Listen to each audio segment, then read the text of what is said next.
વારંવાર કોઈને કોઈ વિવાદમાં આવતી નવી સિવિલ હોસ્પિટલમાં આ વખતે દર્દીને લઈ આવેલા સંબંધીઓ સાથે પંખો લઈ આવ્યા હોવાનો વાયરલ વિડીયો સામે આવ્યો છે। કારમાંથી દર્દીને ઉતાર્યા બાદ સંબંધી પંખો લઈ જતા હોવાનો વિડીયો વાયરલ થયો છે। દક્ષિણ ગુજરાતની સૌથી મોટી નવી સિવિલ હોસ્પિટલનો એક વાયરલ વિડીયો સામે આવ્યો છે। વાત એમ છે કે સુરત નવી સિવિલ હોસ્પિટલમાં દર્દીના સંબંધી પંખો લઈ આવ્યો હોવાનો વિડીયો વાયરલ થયો છે।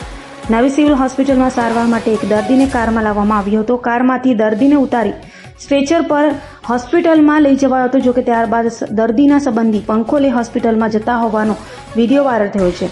ત્યારે અહીં એવા સવાલો ઊભા થઈ રહ્યા છે કે શું નવી સિવિલ હોસ્પિટલમાં પંખાની સુવિધા ન હશે? દર્દીના સંબંધીને જાતે પંખો લઈને આવવું પડ્યું। ત્યારે આ વાયરલ વિડીયો અંગે નવી સિવિલ હોસ્પિટલ તંત્ર શું જવાબ આપે છે તે જોવું રહ્યું।